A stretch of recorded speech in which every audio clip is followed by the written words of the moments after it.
대다수의 원장님들이 나를 이렇게 평가하는데 너 지금 이렇게 얘기하면 안 되지?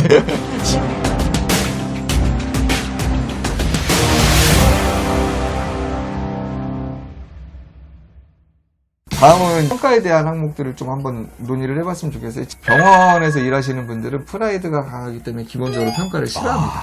일단 첫 번째, 원장님 스스로가 평가받는 거 싫어하세요.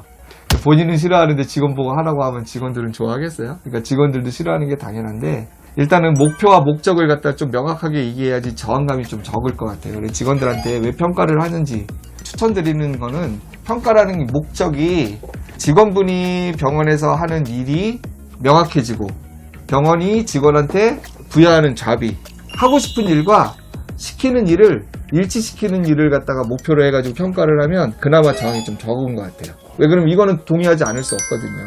5명이 근무하는데 1등부터 5등까지 등수 매겨가지고 1등은 뭐 연봉 10% 올려주고 5등은 뭐 마이너스 5%다 뭐 이런 식으로 평가를 하는 거는 별로 바람직스럽지 않은 것 같아요.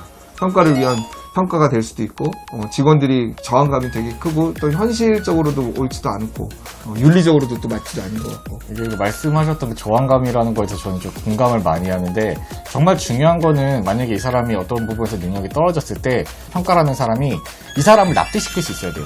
예를 들어서 뭐 객관적인 수치라든지 뭔가 자료를 토대로 이렇기 때문에 네가 이런 부분에서 능력이 조금 부족한 것 같다라고 이야기를 해줘야 되는데, 굉장히 주관적이고 편협한 생각으로 이야기를 하면은 오히려 말씀하셨던 대로 저항감이나 반발감이 더 크게 생길 수 있다고 생각을 하거든요. 기분이 안 나쁘게 어떻게 표현하는지가 관건이라고 생각해요.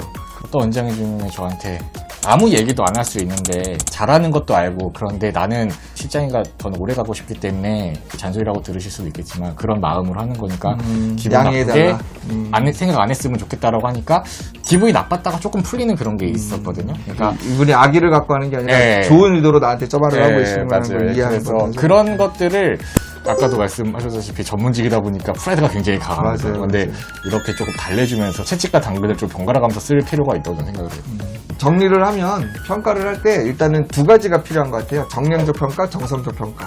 정성적 평가할 때는 기본안이 뭐냐면, 당신이 병원에서 할 수 있는 제일 당신의 메인 잡은 무엇입니까? 지난 1년 동안 기여한 게 무엇입니까? 본인을 돕는 동료가 있습니까? 뭐 이런 질문들 뭐 몇 가지 항목을 페이스북에 리스펙트 병원 컨설팅 가면 제가 샘플 자료를 올려놨어요. 거기서 검색해 보셔가지고 갖고 하셔도 되고요. 정성적 평가가 하나 필요하다라고 하면, 정량적 평가는 제가 보기엔 두 가지인 것 같아요. 역량하고 태도. 그러니까 이 사람이 능력이 되는지에 대한 평가. 그래가지고 첫 번째는 본인이 본인을 평가하는 거예요. 조금 전에 말씀드렸던 그 항목에 보면 10가지 항목지, 역량 10가지, 태도 10가지가 있는데, 각 점수를 5점씩 해가지고 본인도 점수를 매기고 중간관리자도 점수를 매기고 원장님도 점수를 매길 수 있게. 평가가 직원을 도와줘가지고 직원이 잘 성장할 수 있게 하는 걸 목표로 한다라고 하면 기분 나쁠 일이 아닌 거죠. 그리고 우리가 기회는 공평하게 줘야 되지만 결과까지 공평한 거는 사실 또 옳지는 않거든요.